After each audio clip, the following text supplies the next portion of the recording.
So good morning to each one. Good evening to everyone. Welcome. It's a rainy evening for us, but later on we will see how this rain will turn into wisdom. So before we start, may I introduce myself? I am Girlie M. Samson from Bulacan State University. So a faculty scholar of the College of Hospitality and Tourism Management. So let us have a brief discussion of the initiative of this activity.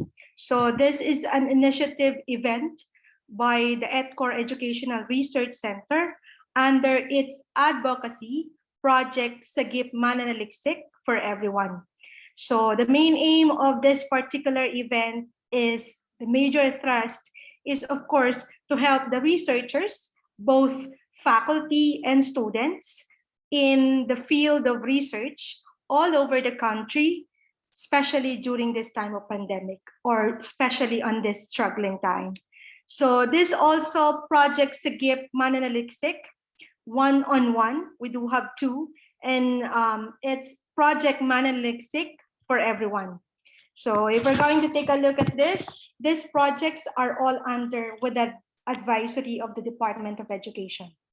So if let us also recognize the project coordinators of these initiatives. So we have Project Mananaliksik for Everyone by Dr. Bernadette L. Lejarde, and the Project Mananaliksik One-on-One by Dr. Adrian Lawrence P. Carvajal.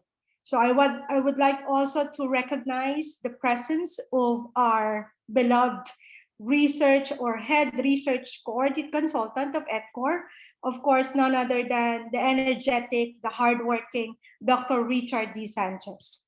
So, and all those who are present here on this full of wisdom rainy evening for all of us. So welcome to our national consultants, to our regional coordinators, provincial, division, city coordinators, and all the EdCore research consultants who are present in this momentous event.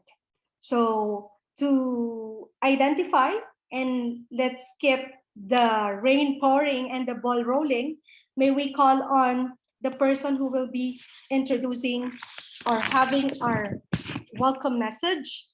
Of course, one of the research consultant of EdCore and a teacher 3 in Candon City High School, Darapidap, Candon City, Ilocos Sur, a Master of Arts in Teaching Filipino.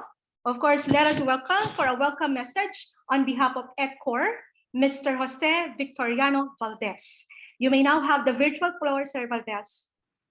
Thank you, Ma'am Girlie. Am I audible? Yes, sir. Thank you, Ma'am. It really is a rainy evening. Sobrang lakas din po ng ulan dito sa north at it's almost 1 week na umuulan na rin dito. I hope you guys are okay despite of dire-diretsong pag-ulan. So, to our project coordinators, Dr. Lejarde and Dr. Carvajal, and of course to our head research consultant, Dr. Richard Sanchez, to my fellow consultants, participants, to our moderator, Ma'am Girlie, and of course to our speaker who will be lecturer who will be introduced to us later on. Naimbag arabii kadatay amin in Filipino, mapagpalang gabi po sa ating lahat. It feels good to virtually see you all and welcome you here in the first day of our free 3-day national webinar on qualitative research entitled as The Researcher as a Human, Protecting Human Rights and Welfare Through Appropriate Planning and Preparations. We have been blessed with a lot of great opportunities to learn research since the start of this program. And today, another series of training unfolds, and surely learning opportunities awaits us all. So my fellow consultants, let us take this wonderful opportunity to learn not only from our able speaker, who will be properly introduced to us later on, but also from one another. Kaya kung may mga tanong po tayo na bumabagabag sa isipan natin, please do not hesitate to ask questions. And if you also have the ideas, please do share them later on. May we always remember the importance of social interaction, which is a fundamental aspect of learning as asserted by Lev Vygotsky in his works. And if he were alive today, he would most likely agree with the saying that two minds are better than one. Or he might just add, better yet, how about three or four? So once again, welcome everyone and God bless us all. Thank you very much, Sir Valdez, for that enlightening and reigning full of wisdom welcome message. And of course, before anything else, before we start our interactive discussion and a very meaningful discussion tonight, let me have first the topic of our session for today is ethical standards in writing related literature and presenting written review of literature. So I know, my dear consultants, that you are very interested and excited on this particular topic because as researcher, this is one of the struggling moment and part of our research journey. And for the house rules, so let us have first the house rules for this evening. So for the first one, so participants are requested to stay on mute. So let us stay on mute as the discussion is ongoing. And then after the discussion, we will be having enough time for the Q&A, question and answer. Then all queries, clarifications, insight that you want to share will be entertained within this Zoom. Then question and answer will be facilitated at the end of the presentation of our beloved speaker. And for proper identification, may I request everyone that we can have or we can use the name of our institution, then followed by our last name and then our first name. So later on, if you will be having questions or queries, clarifications, so we can address you properly. Okay, so I know you are all excited now for this momentous event. So I will not make it long. I will not prolong the agony. So let us meet our beloved resource speaker. Our beloved resource speaker is a licensure professional teacher and a Master of Arts in Education. He is also a Master Teacher 1, a school research coordinator at Angeles City National School, Senior High School at Angeles City, Region 3. So without further ado, let us welcome our esteemed and beloved resource speaker, none other than Mr. Adrian P. Tamayo. Let's give him a warm up applause or a virtual applause for everyone. You may now have the virtual floor, Sir Tamayo. Good evening. Am I audible? Yes, sir. Okay. Well, I am very much appreciative to our school. To my students tonight who are attending our session because this is something that will be useful to them as well if once they have started their research. And apparently, I was already the speaker last time, which is also related to the writing of literature review. So I did mention on the steps and the ways or possible ways on how you could collect literature review. So my objective for tonight is merely presenting your literature. That's why our presentation will be on ethical standards in writing literature review and presenting them with quality and scholarly. So without any further ado, if you would allow me, let me share my screen. And please tell me if it's visible or not. Yeah. Okay. Let me just fix this because I want to see your faces while talking. So I'm going to maximize my screen. Okay. Is the slide moving though? Moving Yes, siya? sir. Yes, All sir. right. Okay. So let's start. So what I'm going to present to you is about ethical standards in writing related literature and presenting written review of literature in a scholarly way. And our target competencies that we have for tonight would be following ethical standards in writing related literature, and then citing related literature using standard style, and then present written review of literature. But for my session objectives, for tonight, we will be revisiting the basic knowledge and concepts of plagiarism and scholarly work. and then value the significance of academic integrity and quality of research paper, then demonstrate the use of smart applications and technologies in avoiding plagiarism and improving grammatical accuracy of research papers. So let me start my presentation by sharing this definition of research to you guys. Research is a truth-seeking activity which contributes to knowledge aimed at describing or explaining the world and conducted and governed by those with a high level of proficiency and expertise. So at this point, I would like to highlight this phrase, which is truth-seeking activity. So basically, if we are conducting research, it's a truth-seeking activity. Therefore, it requires ethical standards, moral standards that we have to follow, because whatever we discover in conducting our study, we use this to contribute to the existing body of knowledge, or we utilize any findings to improve the lives of our people. And of course, when we conduct research, we should be equipped with competencies and high level of proficiency in our field of interest or area of specialization. So according to Bodito Win, what is right is often forgotten by what is convenient. It is for this reason that many of or some of the researchers, either I should say beginning researchers, either intentionally or unintentionally are engaging to unethical practices when it comes to writing their literature review.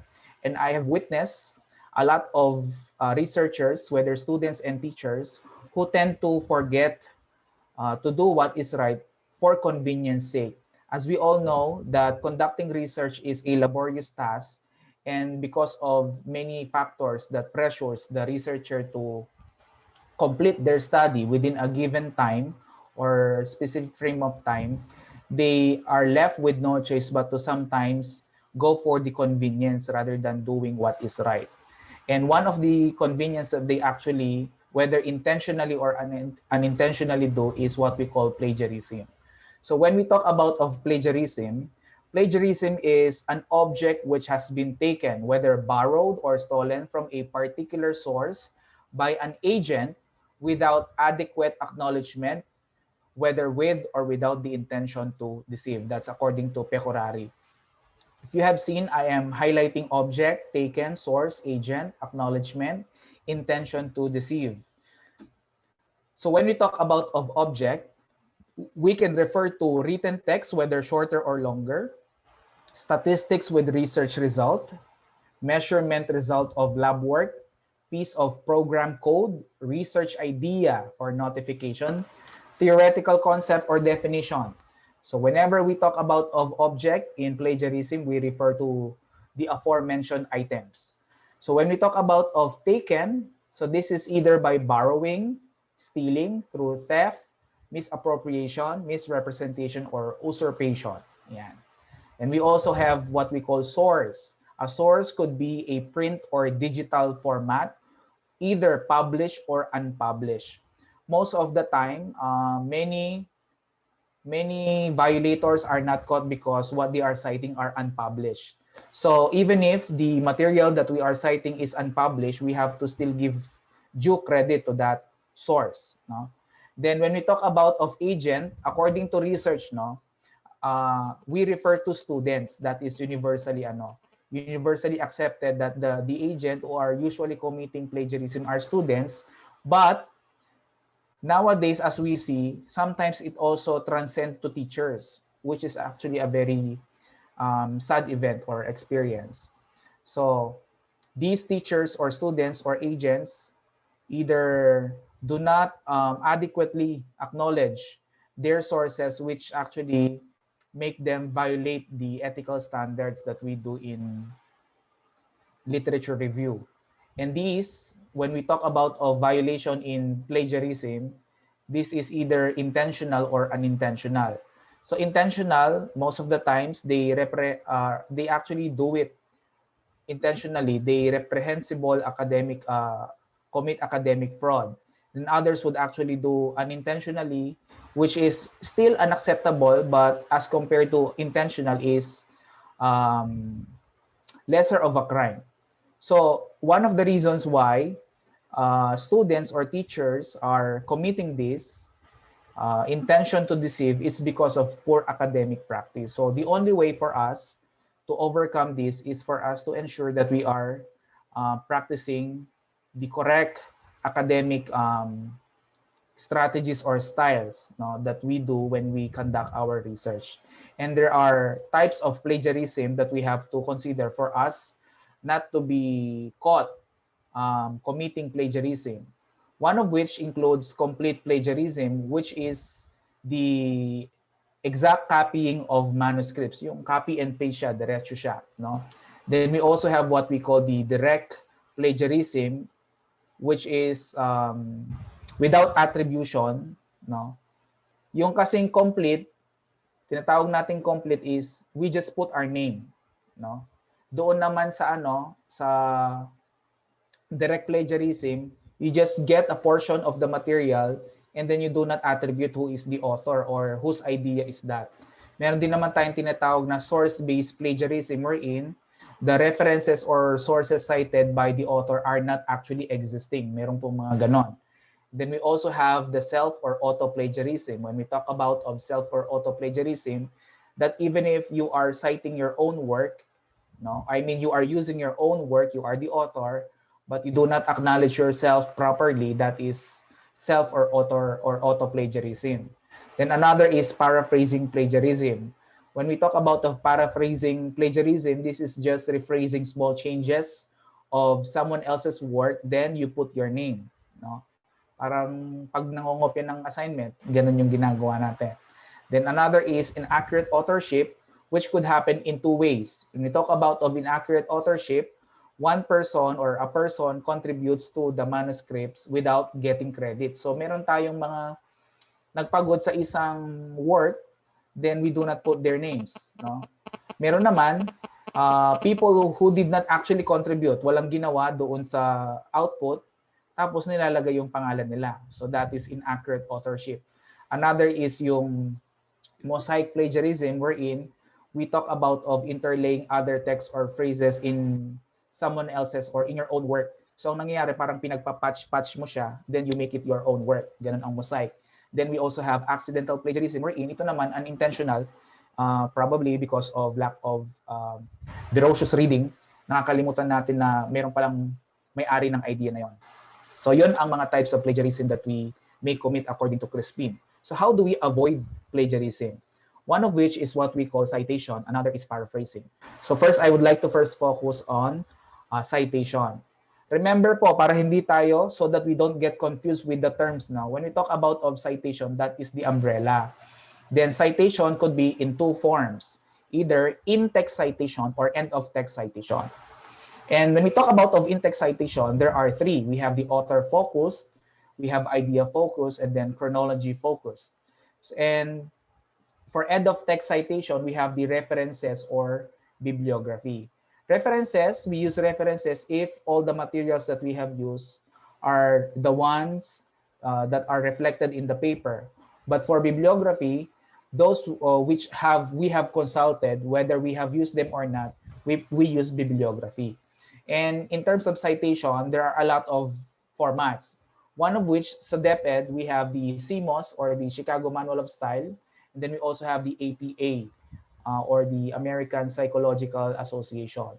There are also other citation formats that could be used depending on the field of specialization that you're working with.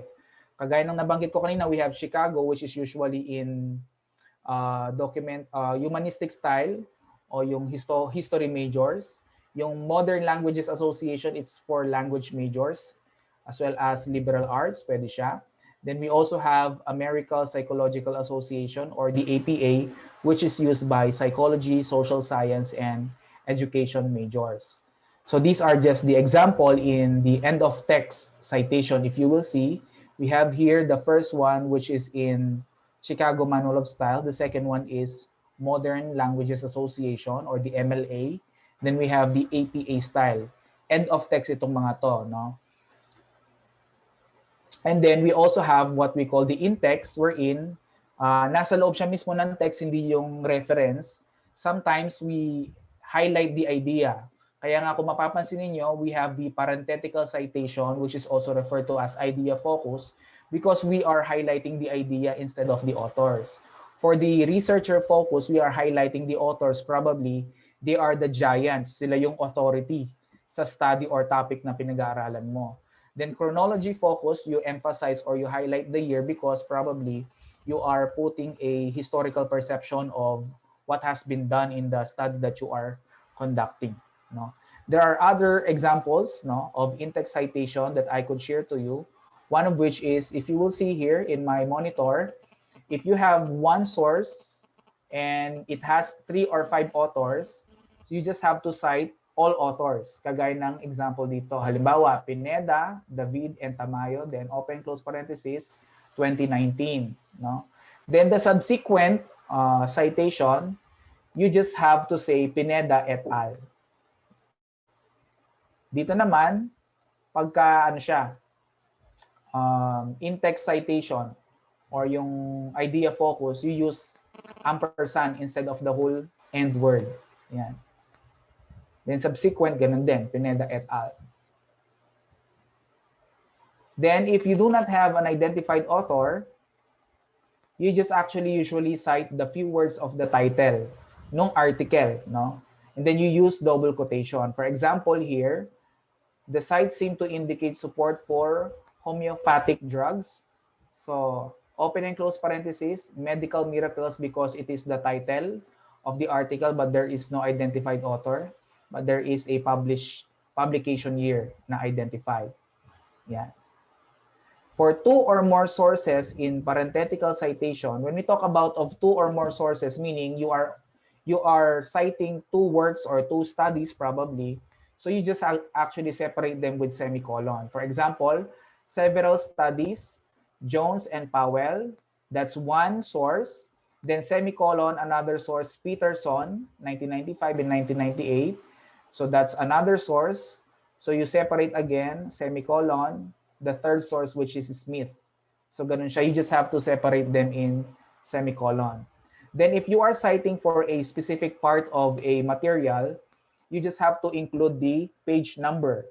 Kagaya po nito, the painting was assumed to be by Matisse. So that's Powell, 1989, chapter 6, kasi nasa chapter 6 siya, and you are only citing a specific source. Pag page naman, you just have to type P dot or page, then 85. Ganun siya. Now, if you are doing the direct quotation, you did not paraphrase the idea, probably the language that was used in the material is very unique and paraphrasing it would distort the meaning that is being transpired. So you do direct quotation. So for 40 words, 40 words, you actually cite it directly, copy and paste, but with open and close parentheses, and then you include the page number. So for example, Swartz 2013 noted, open quotation, open quotation, then the term cloud comes from the traditional representation of the internet in network diagrams. So that's open and close quotation pala, hindi parenthesis. And then, same din dito with paragraph naman kung wala siyang page number. If you are citing more than 40 words naman, you just have to separate the direct quotation in a paragraph. So for example, Jones' 1998 study found the following. So instead of integrated siya, you create a separate paragraph if more than 40 words. Yan. So end of text, when we talk about end of text, ito yung reference or bibliography. Usually, meron tayong format na ginagamit. And these are the common elements that are present when you do your references. We have the author's name, publication, the date, the title, publication information, issue number. Tapos, yung DOI, which is Digital Object Identifier. Remember that if you already have DOI, there is no need for you to put the URL. Kung wala naman DOI, you include the URL.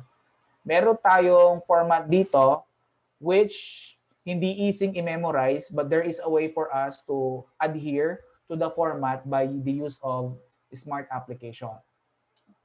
Ito nga yung gusto kong i-share sa inyo, which are the citation engine machine. That includes citationmachine.net, the bibme.org, sometimes research engines as well are already have built-in citation formats. For example, if we will have citation machine,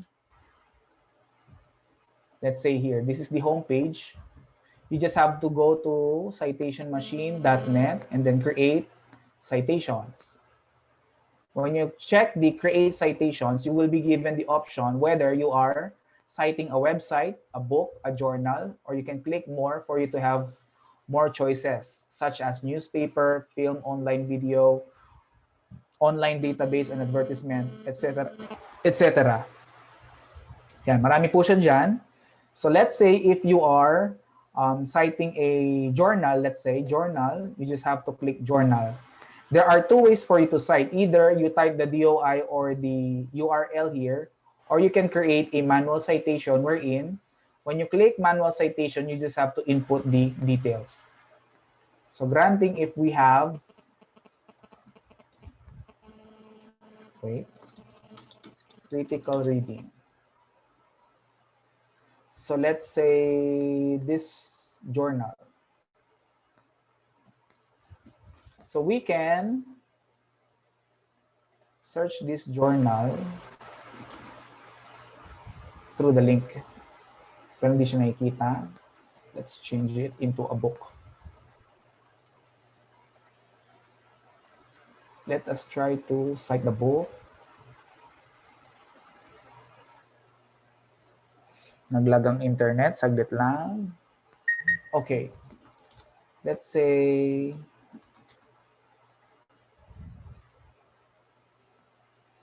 dapat pala book.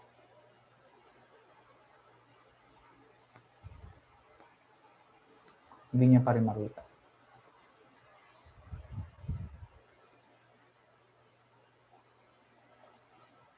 Let me check this.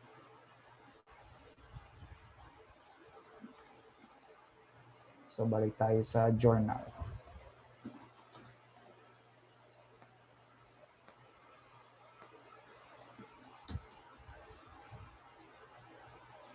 Di ko alam kung hindi niya na-detect or mabagal ang internet.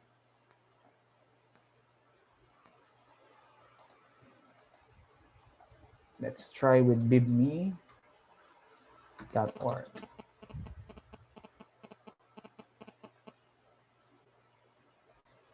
Usually, ang mga citation engines are just do have same interface o yung navigation. Let's say here, APA format. Dito, diretso, pipili ka agad ng format. And then, journal. I hope mas identify niya or ma-detect niya yung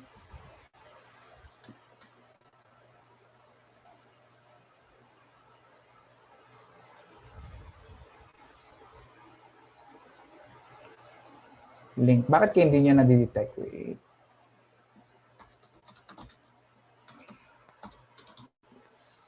Let's look for another link. Let's say this one.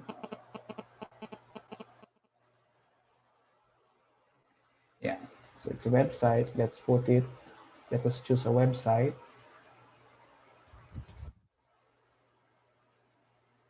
Ayan, lumitaw na siya.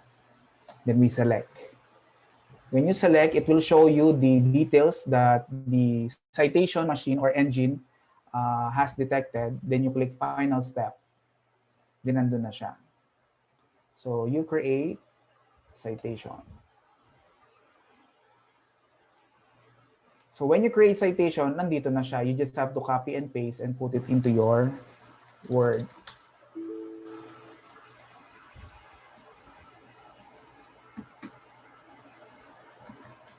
Word. Okay. Are you guys still with me? Di ko kayo nakikita? Yes po, sir. Yan. Nakakasunod naman kayo sa navigation? Yes, Doc. Medyo bumabagal ang ating computer.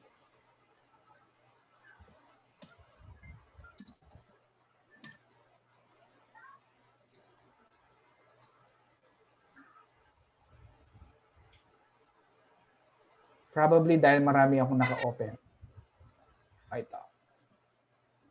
And so while hinihintay natin, I would also want to share that there are built-in naman na citation. Kagaya sa Google Scholar, let's say critical reading. Yan. If you see this one, itong quotation, you just have to click that and then you just choose kung anong format ang gamit nyo. Then you just have to copy-paste. Halimbawa ito, APA. You just have to copy-paste sa Word mo nun. Ayan na siya. Yung kanina naman, dito sa BibMe, you just copy and paste. Ayun siya. Yeah. So what you just have to do, dahil kailangan ng hanging indent, 1/2 inch. No? Then times New Roman, kung ang format niyo ay times New Roman. Yan. Just make sure naman na na-copy format. Tanggalin mo na lang ang hyperlink. And then, i-alphabetical mo, of course. Yan na siya. Am I making sense to you guys? I'd like to know before we proceed to the next part. Yes, sir. Okay. Any questions so far? Mag-close ako. Before we proceed. Hindi ko kayo nakikita. Done, sir. Ayan. Okay. So if you don't have any question, let us proceed to the next part, which is, hindi na tayo magpapa-quiz. We were talking about a while ago yung citation, but now let's talk about paraphrasing. So another way for us to avoid plagiarism is to do paraphrasing. So when we talk about paraphrasing, this is your own explanation or interpretation of someone else's ideas. In academic writing, it is an effective way of restating, condensing, or clarifying another author's ideas, at the same time providing credibility to your, or for you to own your argument or analysis. But remember that when you paraphrase, you still have to acknowledge the works or the idea that you are citing. Even if you have paraphrased such idea, we have to remember that the idea is not solely originally to us, but also may have been already brought up by other authors or proponents. That's why we have to recognize them. But by doing paraphrasing, it would help you, just like what I've mentioned in the last line, it would help you to provide credibility for you to own your argument or analysis. And there are steps on how you can do paraphrasing. So we have first the change the vocabulary, and then another is change the verb forms. You can also change the word class, and then you can also synthesize pieces of information. So let us have the first one, changing the vocabulary. So when you change the vocabulary, this is the original. She understood the difficulties and the students appreciated it. The rest of the faculty neglected to recognize the teacher's dedication to the students. So let's say this passage is the original one. So when you change it or paraphrase it by changing the vocabulary, it should appear this way. She comprehended the problems and the learners appreciated it. Other faculty members failed to recognize their colleagues' dedication to the students. But still, the same idea. So that is one way on how you could paraphrase a passage. No? It is true by changing vocabulary. Another is changing the verb forms from active to passive or vice versa. So let us say the original passage is, she understood the difficulties and the students appreciated it. The rest of the faculty neglected to recognize the teacher's dedication to the students. So if you will paraphrase it by changing it into active or to passive, it will be this way. The difficulties were understood by the teacher and the students appreciated it. The teacher's dedication to the students was failed to be recognized by the rest of the faculty. So from active, it was paraphrased to passive. Yeah. Another naman is by changing the word class, such as having a verb to noun phrase or adjective to noun phrase. So the original passage is like this. She understood the difficulties and the students appreciated it. The rest of the faculty neglected to recognize the teacher's dedication to the students. So if you will paraphrase it, the teacher's understanding of the problems was appreciated by the students. However, other faculty members were neglectful in recognizing her dedication to the students. So she understood the difficulties, it becomes teacher's understanding. Yan. Yung difficulties naging problems. So yun. Another naman is by synthesis. So let's say she understood the difficulties and the students appreciated it. The rest of the faculty neglected to recognize the teacher's dedication to the students. So if you would synthesize it, although the rest of the faculty ignored her dedication to the students, her understanding of the students' difficulties was appreciated by the learners. So okay ba tayo doon? When you paraphrase? Andiyan pa ba kayo? Yes, sir. Nandito pa po. Okay. So those are the ways on how we can paraphrase. Either you change the vocabulary, you transform from active to passive or passive to active. You can also change the grammatical classification or synthesize it. But it is easier if you will use a smart application in the form of Quillbot.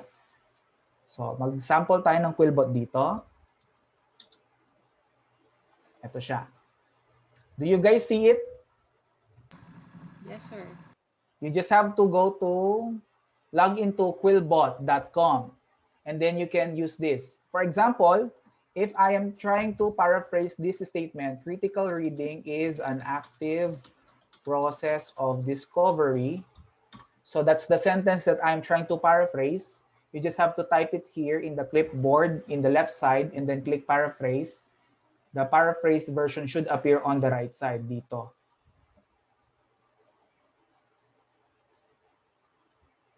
Pinapare-write niya. Critical reading is an active process of discovery. So click paraphrase.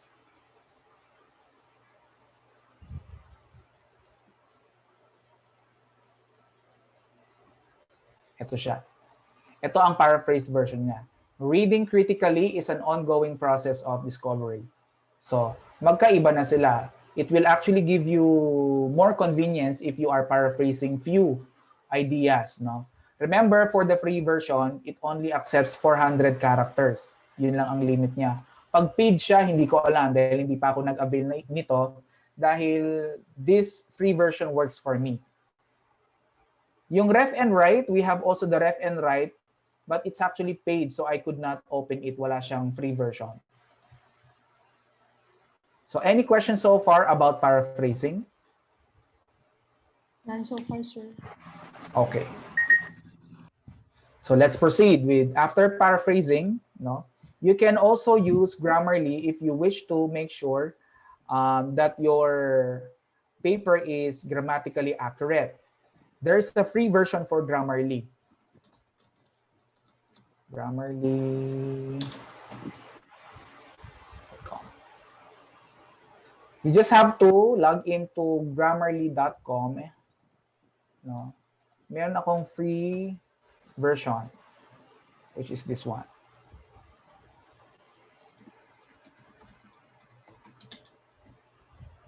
And I hope it works.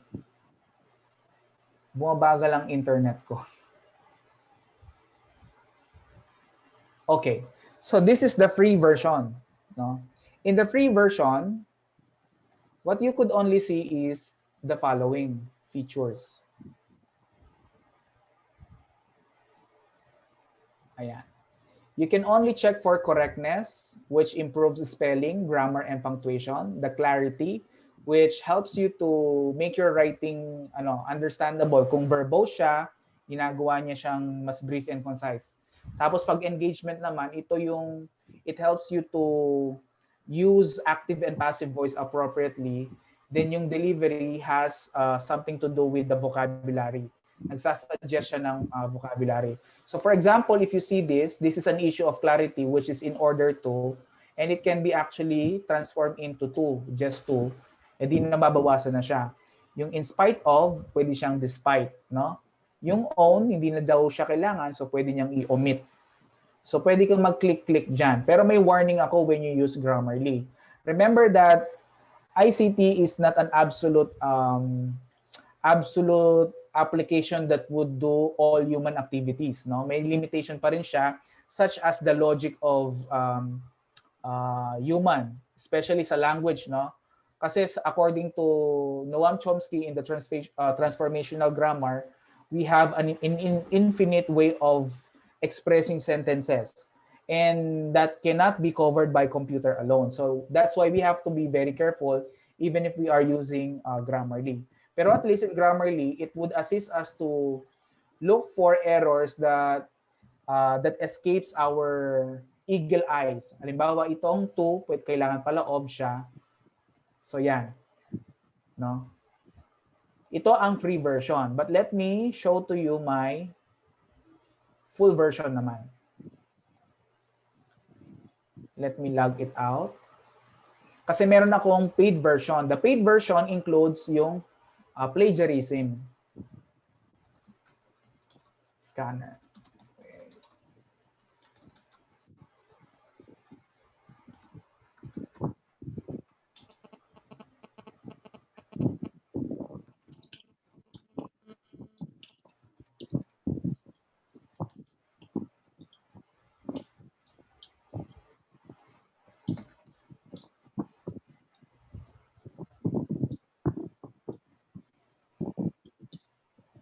So ito siya.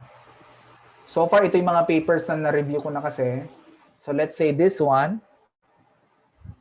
What I would like to highlight here is yung plagiarism. Ito siya. Kaso mukhang na-expire na yata yung ano ko. Okay.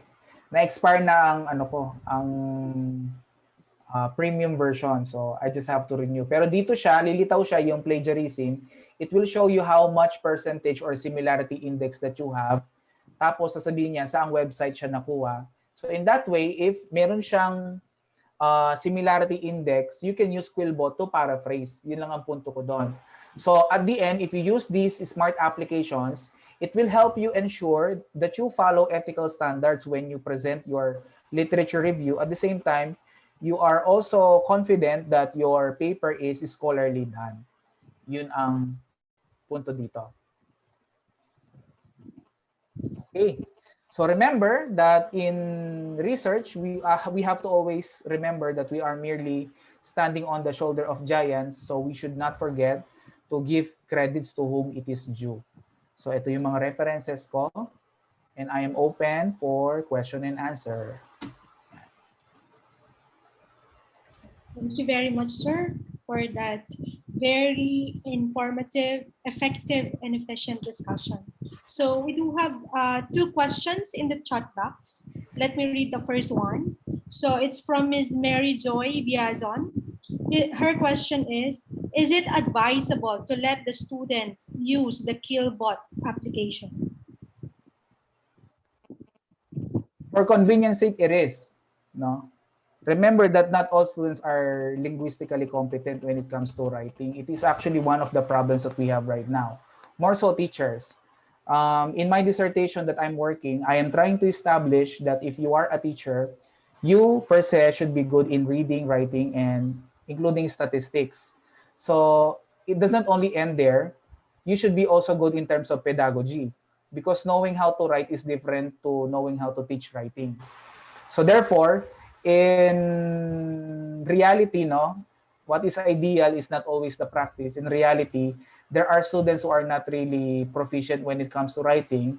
So in a way, for them to be able to survive, the technology is available. So let us suggest to them that they could use the technology, which is Quillbot. But again, there is a precaution, just like what I've gave in the Grammarly. Technology is not an absolute aid for us to complete human tasks, no? Kagaya ng writing. So, our students should proceed with caution. And iba pa rin yung alam mo talaga yung pagsusulat. So, it should be only an aid. Aid lang siya, no? Hindi siya main tool para i-complete mo yung task. Did I answer the question? I think so, sir. And then we have another one from Miss Sarah Cabusas. Is Grammarly 100% accurate? It is not. It is not when it comes to human expression or human meaning. Dahil algorithm ang ginagamit, Grammarly is using algorithm which is beyond human logic. I mean, which could not cover human logic. Meron tayong mga expressions as humans na hindi niya na cover. I'll give you an example. When you use the indefinite article of a and the definite article the, minsan hindi na didetect ni Grammarly which should be appropriately used, no? Kasi yung meaning or yung distinction in using indefinite article and the definite article hindi niya ma-detect mismo kasi grammatically speaking parehas sila. If you could still remember, Sarah, there are statements which are grammatically correct but are not semantically correct. They are semantically ill. So, kailangan, if we are using Grammarly, we still have to make sure na yung flow ng meaning ay tama pa rin. So, therefore, mayroong limitation ang Grammarly. Thank you, sir. Any more questions from our dear participants? It's your time now to ask questions. As per Miss Mary Joy and Miss Sarah, the one who asked questions, they're telling that thank you very much, sir. It's a great answer for them. Oh, there's another one. When reading a quotation text, should we read this symbol quoted as is, or is there other way of reading it? When reading a quotation text, should we read this symbol? As it So is. descriptively, quotation, and then you say the statement, and then end quote. That's actually stylistics naman eh. Pero pwede rin hindi, especially if you have made an attribution. Meron pa po ba, our dear participants? It's your time to ask. Another one, sir, from Mr. Simon Toribio. Do you have to change the vocabulary when you have already changed the active voice to passive voice of the verb, or changing the voices is enough? Give some examples. Sorry, sir. The only way is when you use a plagiarism detector, sometimes merely changing it from active to passive or passive to active will not be sufficient because it is still capture the idea. Sometimes naman pwede na, kahit hindi ka na mag-change ng vocabulary. So pwede ka ring eclectic, nag-active and passive voice ka, and then you change the vocabulary. That's even better.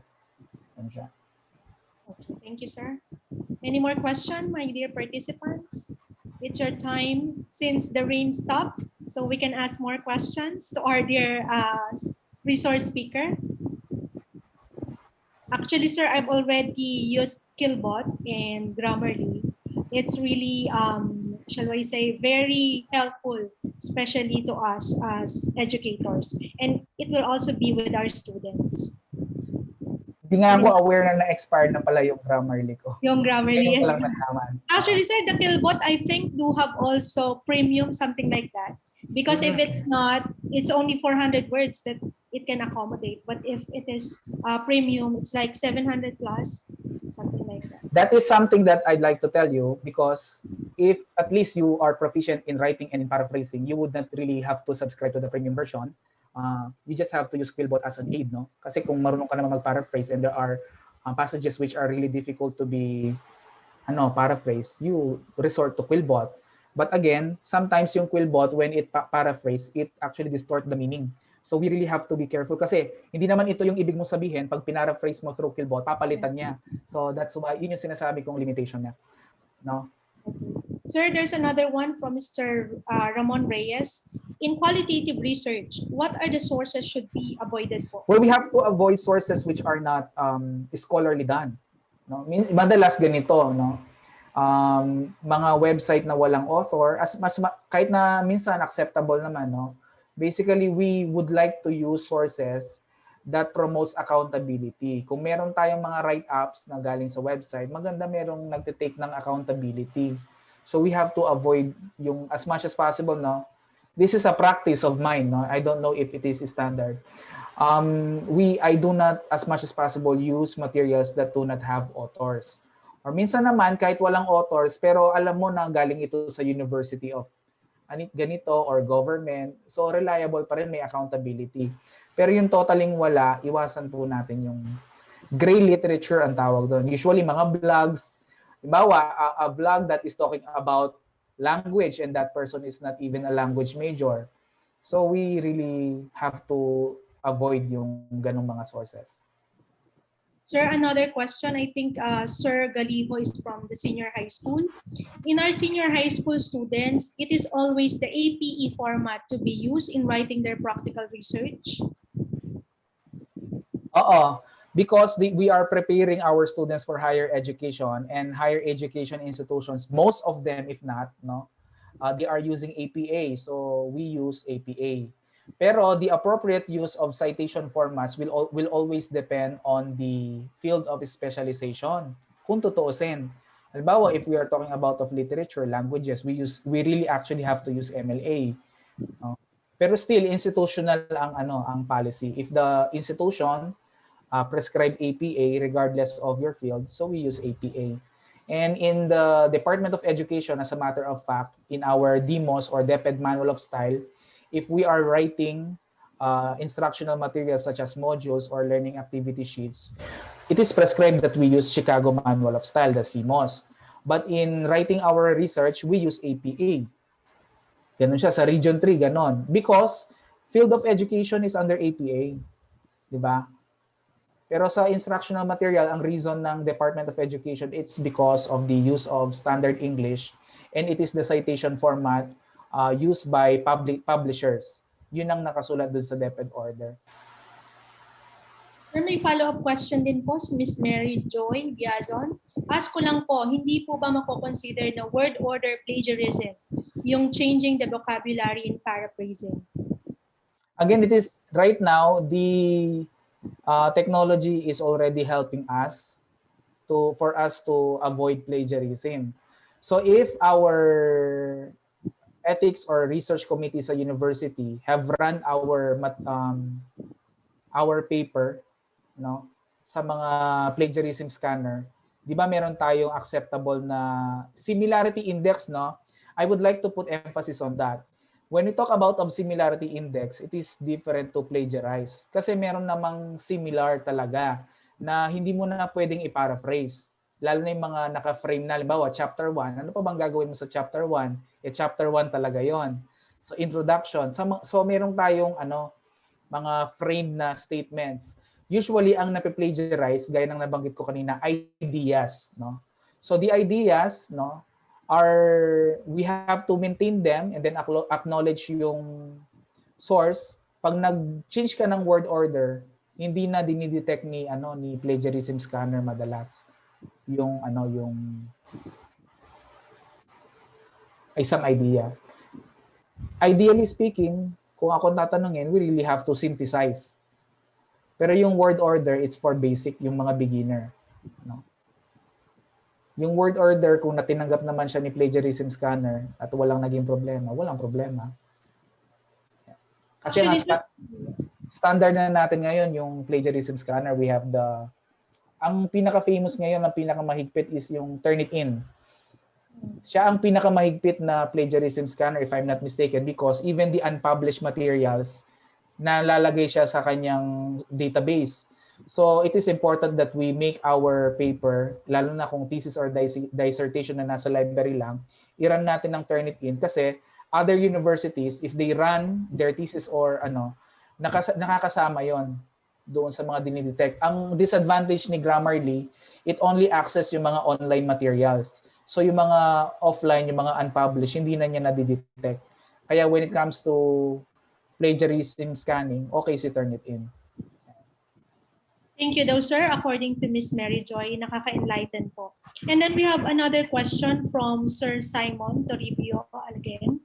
Sir, when do you say that you have surveyed the literature or phenomenon of your study? For instance, you have read 5 researches with similar findings. Can you say you have reviewed really the literature? Similar findings, but the findings are ganito kasi, no? This is more of para bang quantitative, especially if you are trying to support a hypothesis. If you have similar findings or similar hypothesis, that is actually good kung sinusuportahan niya yung hypothesis mo. Pero meron pa rin niyang pinagkaiba in terms of gaps o yung mga variables. Kasi kahit sa pare-parehas ang findings, yun lang hindi parehas ang context o yung location sa study, kahit pare-parehas ang findings. So I do not completely understand ano ang ibig niyang sabihin.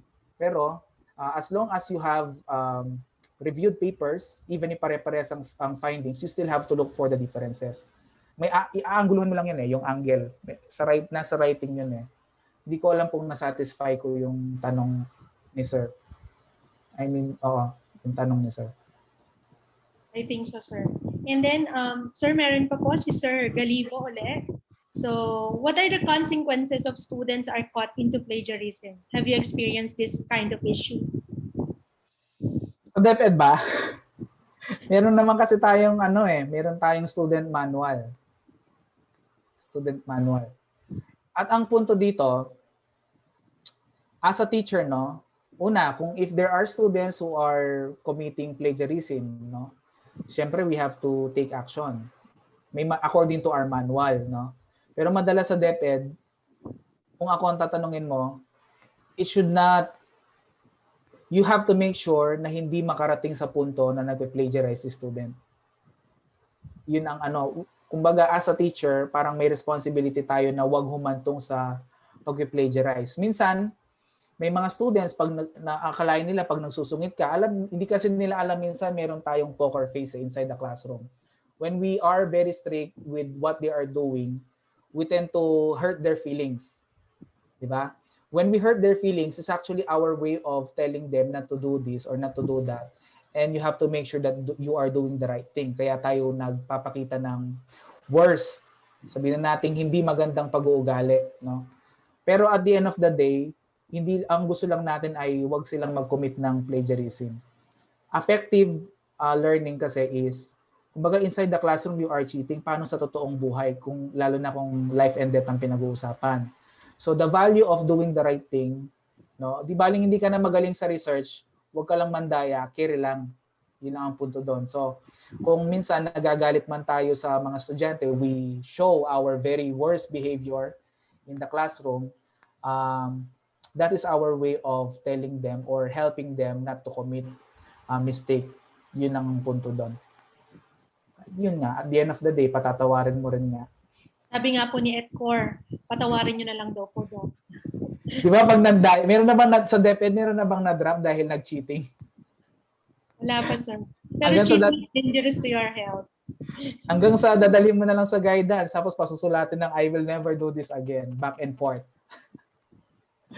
O pa daw po kasi ang may stress, sir. Sabi ni Edcor. And we are meant to embrace our children, mga students. At the end of the day, parang anak mo rin yan, nagkamali yan, pero hindi mo pa rin pwedeng palayasin. Ewan ko kung nagigets ako ni Sir Richard sa ibig ko sabihin. Nagkamali man yan, at the end of the day, magagalit ka, pero hindi mo pa rin matitiis. Ang estudyante, matitiis tayo, ignore tayo, pero ang teacher, yes, sir. ito ang teacher ganon. Ganun din po sa amin sa higher education.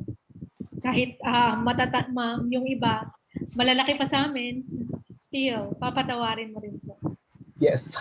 Forgiveness is the key. Any more question po from our dear participants? Sir Adrian is very much welcome for your questions. Ma'am Girlie, yung bang discussion na kadagdag palagay mo sa Yes, sir. Yes, sir. So as I was listening to you a while ago, di ba? Nowadays kasi when we talk about pandemic, it's considered a reset button, di ba? For all of us. So we have to change, we have to shift, we have to update ourselves. So with this ICT applications, it's really helped. But of course, everything should be in moderation, di ba? So I always remember my previous dean in the graduate school. So Dr. Gaspar, I know some of you already know this man, the epitome of honesty. So he always told me that you have to do something that you will be proud of someday. So it's all a part of doing that one. And Yes, the reason I invited my college students here, because one of the neglected competency that is needed in conducting research is citing sources properly. As a matter of fact, even teachers are also having difficulty citing their sources. Punta ka sa DepEd, ma'am, maraming nahihirapan because we hindi ito nabibigyan ng attention actually. So, ang mga students ko sana, they could, at least ito man lang may mapulot sila when it comes to citation. Again, what I've shared you a while ago is actually APA 6 because it is still the widely used version of APA, kaya yun ang pinresent ko. Naging ano kasi sir, naging trend yung copy-paste eh. So, di ba, napakahirap alisin yun sa mga estudyante, especially in the college students who are doing the research. By the way, sir, there's another question. I think this will be the last one from Ronald Torres. Good evening po. It is good to consider sources which are 5 years recent, pero paano po kung yung estudyante experience difficulty to look for sources na updated po? Last time we have discussed that with my first session. You can move as far as 10 years. Pwede kang mag-move ng 10 years. Kasi minsan, the lack of literature would mean that the study is not, there is a gap already na hindi siya gaanong napag-aaralan. So kung lalo na kapag 10 years na ang in-extend mo, wala ka pa rin makita. That calls for a qualitative study. Di ba? Na kung nabanggit ko last time, if there are a lot of sources, especially kung ferocious reader ka naman, you really scope the databases, it calls for quantitative pag marami. Pero pag walang gaano existing, kailangan mo mag-qualitative study. Na-discuss ko yun last time. So si sir, 5 years, okay yon, pero 5 years, wala pa rin. We go to 6 years, 7 years, 10 years, pwede po. Sir, wala naman talagang standard na na 5 years dapat. Wala talagang ganun.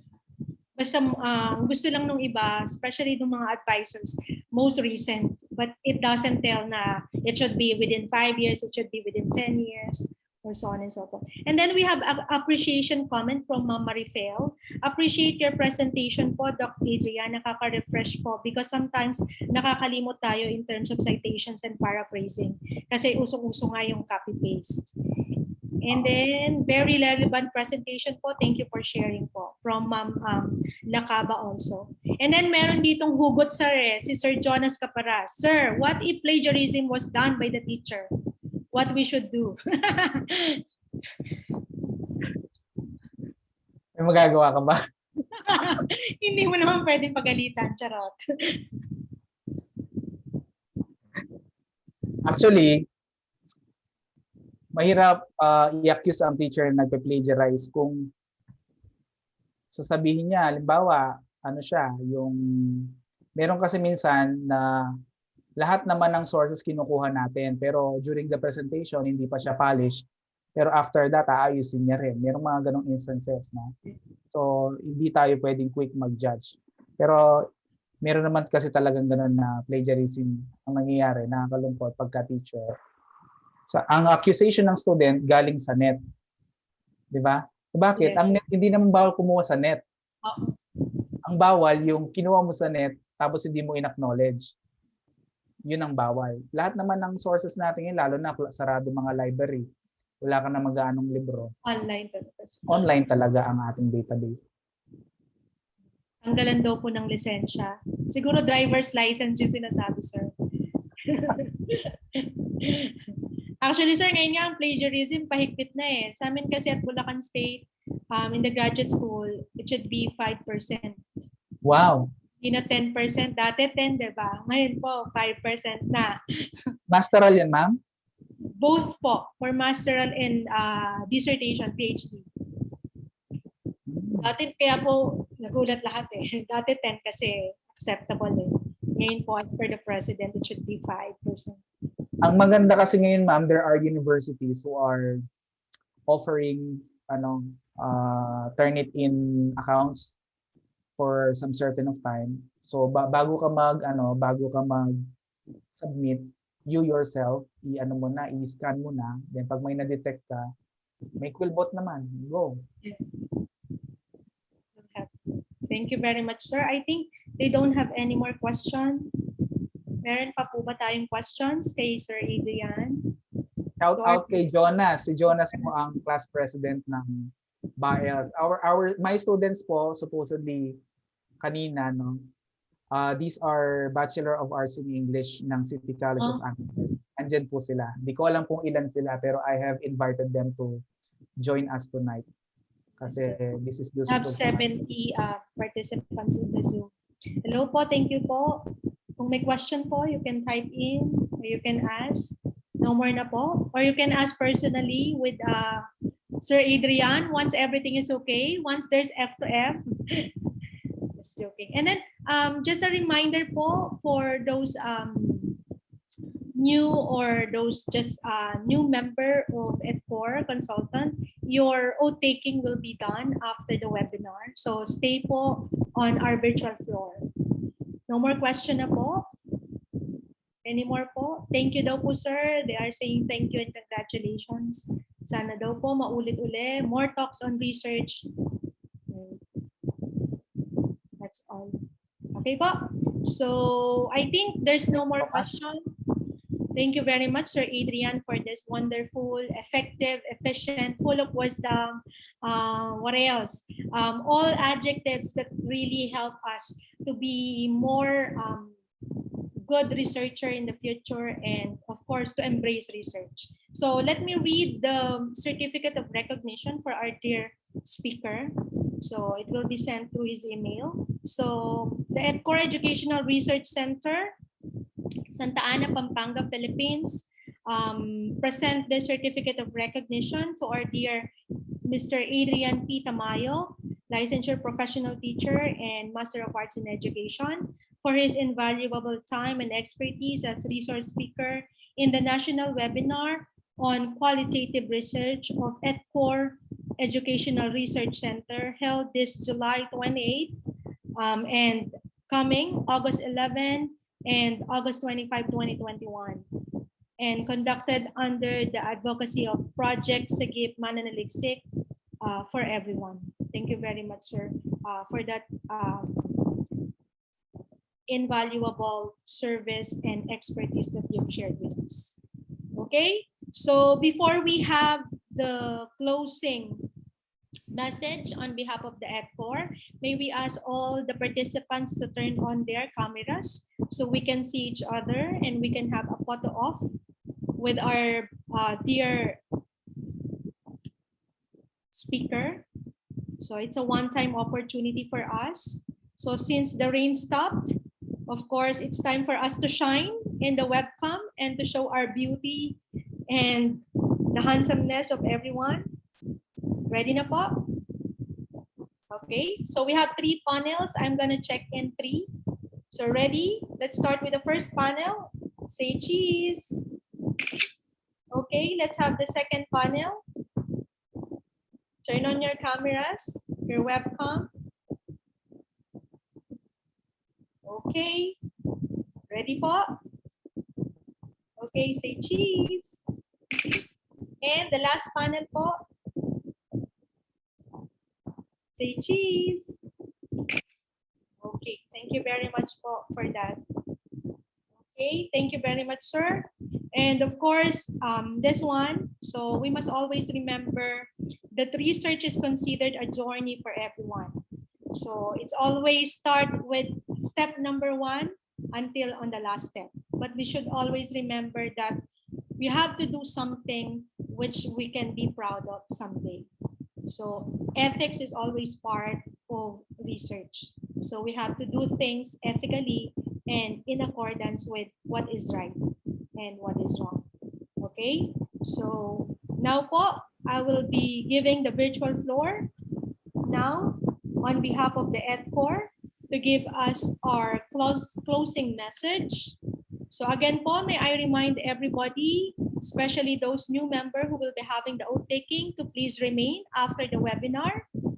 And we also have those friends of yours, classmates, students, teachers, so you can also invite them to join us at EdCore group and at EdCore community. So let's embrace research, especially in this pandemic and in the coming years. Let's embrace research, this new normal, better normal, and the normal come, or the normal things to come. So again po, thank you for your time. So may we have now the closing message. Of course, a closing message is will be given to us by one of the EdCore research consultant. He is a classroom teacher, specifically research at St. Louis University Laboratory High School, Junior High School St. Joseph Village, all the way from Baguio City, of course, the city of pines. So malamig na malamig po. So let us welcome Mr. Lemuel M. Mariano, licensed professional teacher. You may now have the virtual floor, sir. Morning, ma'am. Can you hear me, ma'am? Yes, sir. We can hear Okay. you loud and clear. So once again, to our honorable and competent speaker, Sir Adrian P. Tamayo, our charming and dynamic moderator, Ma'am Girlie M. Samson, and guests and our participants, good evening.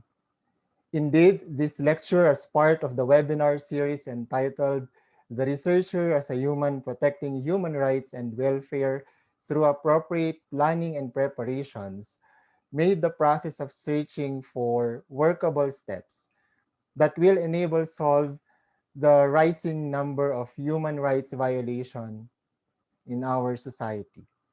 Over the past few years, our countrymen witnessed numerous cases of human rights violations, from the spots where many people are present up to the unimaginable places where one should feel that they are safe, accepted, and nurtured, our home. According to Amnesty.org, other human rights violations continued as our government declared its program for the war on drugs. A lot of activists were harassed, they were detained or worse, killed unjustly. And these unjust activities do not stop there. As we brace through the challenges of protecting our country from the morbid effect of COVID-19 pandemic, confusing and premature law orders and pronouncements were made, which adds to the sickening thought of the possibility of greater risk for human rights violations. Let us take, for example, the case of a local government official who subjected 3 LGBTQ plus individuals to degrading treatment by forcing them to perform sexually suggestive acts as punishment for alleged COVID-19 curfew violations. This case happened last April 5, 2020, in the village of Pandakaki in the province of Pampanga.